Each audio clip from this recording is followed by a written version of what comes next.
La Copa Mundial de Fútbol de la FIFA en Qatar está en pleno apogeo, y más les vale. Qatar ha gastado aproximadamente 220.000 millones de dólares, lo que es unas 15 veces más caro que cualquier otra Copa del mundo. Las cifras marean. Doha ha construido 8 estadios, 108 hoteles, un nuevo sistema de metro y un puerto marítimo. También ha ampliado su aeropuerto principal y ha construido una nueva ciudad desde cero justo al norte de la capital. La lista de proyectos continúa, pero no todos los gastos son financieros. Miles de trabajadores inmigrantes han perdido la vida en el proceso. Pero ese es un sacrificio que Qatar está dispuesto a pagar. Asentada en una región tumultuosa, las relaciones con sus vecinos son delicadas y a menudo tensas. Qatar ha sido invadido una y otra vez. Su capital fue destruida 4 veces y perdió parte de su territorio. Pero incluso dentro de Qatar mismo hay grietas. Solo el 10% de la población total son nativos, y dentro de esa minoría, más de 30 tribus compiten por gobernar el país. Sí, a pesar de toda su riqueza, influencia y poder, Qatar es, en esencia, una sociedad tribal. Pero para sobrevivir en el siglo XXI, la sociedad qatarí necesita reinventarse. Ahora está firmando uno de los cheques nacionales más caros de la historia, porque en el fondo, las naciones están hechas de historias, no de billetes. Soy Rafael González y te doy la bienvenida a Historia Geopolítica. Espero que al final de este vídeo me haya ganado tu me gusta y suscripción. Qatar ha progresado bastante desde su independencia, transformándose de un reino desértico subdesarrollado a un centro de renombre mundial para la prensa, la educación, los deportes y la mediación. Ha desarrollado una política exterior desligada de sus vecinos más grandes. Pero los políticos qatarís no siempre han sido tan afortunados. Durante gran parte de su historia, Qatar fue víctima de conquistas y conflictos ininterrumpidos. En la década de 1720, la casa de Al Thani se trasladó de Najd a Qatar. Se instalaron en el sur antes de mudarse a Doha. Posteriormente, en la década de 1760, la tribu Al-Khalifa abandonó Kuwait y se asentó en la costa occidental de Qatar. 2 décadas después, una tribu de navegantes llamada Al-Jalama se asentó en el norte de Qatar. A medida que estas familias echaban raíces, inadvertidamente trajeron sus viejas rivalidades tribales a la península. Y en el siglo siguiente, Qatar fue objeto de una serie de invasiones. Ya fuera la tribu Al-Sabah de Kuwait, los Al-Saud de Najd o los Al-Nahyan de Abu Dhabi, Qatar fue víctima de un derramamiento de sangre extraordinario. Tanto es así que Doha fue destruida 4 veces solo en el siglo XIX.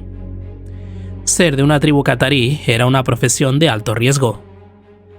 Mientras tanto, los saudíes intentaron conquistar y subyugar a Qatar no menos de 3 veces, sobreviviendo cada vez por los pelos.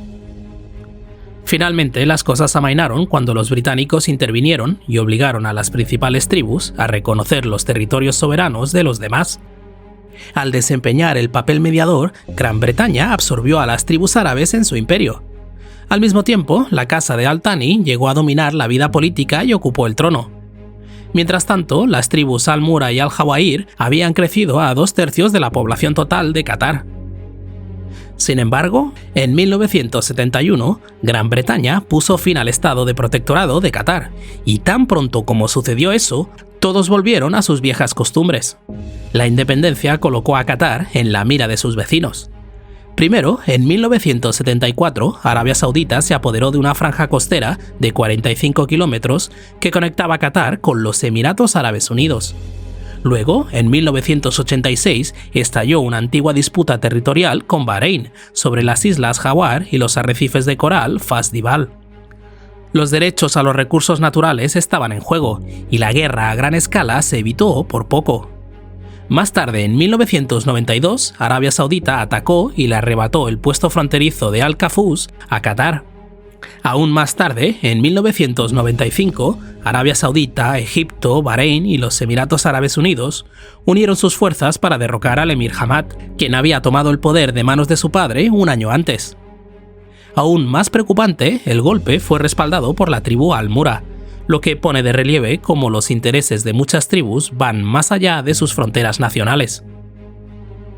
El tribalismo está arraigado en la región, y las tribus de Qatar son más leales a sus parientes en el extranjero que al gobierno de Doha. Incluso después de siglos de coexistencia, los matrimonios permanecen principalmente dentro de la tribu.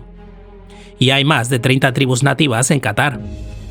Sentados en la parte superior de la jerarquía están los gobernantes Al Thani. Controlan gran parte de la economía y la legislación, pero a pesar de lo poderosos que son, la casa de Al Thani no puede gobernar unilateralmente. Compartir el poder es imprescindible, y las tribus catarís deben negociar entre sí para que las cosas funcionen sin problemas. Peor aún, de los 2,9 millones de residentes del país, solo el 10% o alrededor de 350.000 personas son nativos de Qatar. El resto son trabajadores expatriados de todo Asia.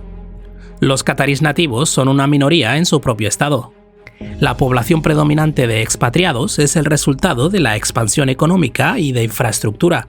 A medida que el estado crecía y se desarrollaba, necesitaba trabajadores para mantener su abrumador ritmo de progreso. Desde su crecimiento demográfico, los catarís nativos se han transformado en una casta suprema que mira con desdén a gran parte de la comunidad extranjera. Para un estado como Qatar, ubicado en una región peligrosa, tener múltiples capas de divisiones internas es una sentencia de muerte. Por lo tanto, para mantener la cohesión y mantener unido al país, Qatar necesita una dosis de nacionalismo para unir sus facciones tribales y comunidades inmigrantes. Necesita formular un nicho para sí mismo en el escenario mundial. Necesita gestas nacionales para diferenciarse. Qatar ya tiene muchos logros nacionales. Alberga Al Jazeera, un conglomerado de medios que se extiende por todo el mundo. También alberga Education City, un campus enorme con 8 distinguidas universidades, con un valor de 30.000 millones de dólares.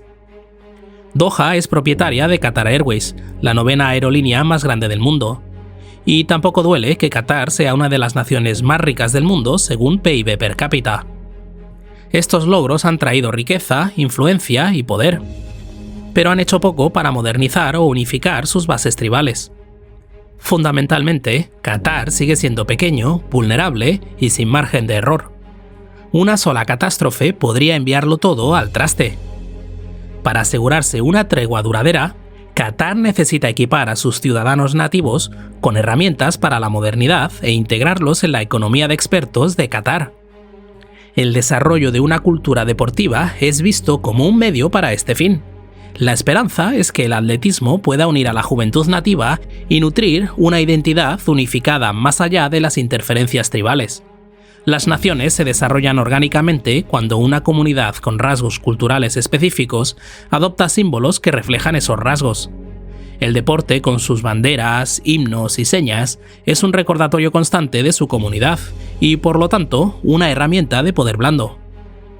Los Juegos Olímpicos son básicamente una herramienta de marketing para que los países se luzcan. Pero los deportes también pueden ser demasiado emocionales. La gente monta altercados y prende fuego a las cosas solo porque su equipo favorito perdió. Los torneos pueden llevar a los espectadores a una montaña rusa emocional. Aunque el deporte también puede servir para el entendimiento y la buena voluntad. En 1995, la aparición de Nelson Mandela en la final de la Copa del Mundo de Rugby transformó el deporte en una plataforma para la reconciliación nacional. Durante la década de 1970, el equipo estadounidense de ping-pong fue enviado a jugar contra la China comunista. El encuentro sirvió para romper el hielo y permitir la visita de Nixon a China un año después. Pero a veces el deporte crea divisiones políticas, como cuando Colin Kaepernick comenzó a arrodillarse para protestar contra la brutalidad policial en los Estados Unidos. Inspirador o contraproducente, el vínculo entre el deporte y el nacionalismo es ineludible. Y aunque los atletas catarís tienen poco de qué jactarse, las culturas miden los logros de manera diferente. Como por ejemplo, el programa espacial de los Emiratos Árabes Unidos. En 2020, los Emiratos lanzaron una sonda a Marte, de lo que hablé en mi otro canal, Astrum Español. Pero los Emiratos Árabes Unidos no habían diseñado ni construido la sonda. Japón los había ayudado. El mismo principio se aplica en Qatar. No importa cuántas medallas o trofeos traigan los atletas catarís, el logro está en imaginar, querer y hacer. El programa de cohesión nacional de Qatar tardará años en reemplazar sus cimientos tribales. Pero para asegurar su soberanía e independencia, Qatar necesita historias nacionales para diferenciarse de sus demasiado beligerantes vecinos. Para Doha, una identidad nacional distinta significa una ruptura con la historia. Permitirá que el Estado tenga sitio en la mesa en lugar de estar en el menú. Esto ha sido Historia Geopolítica con Rafael González. Un fuerte abrazo a los mecenas que apoyan mi independencia informativa. Gracias por tu visita y nos vemos en el futuro.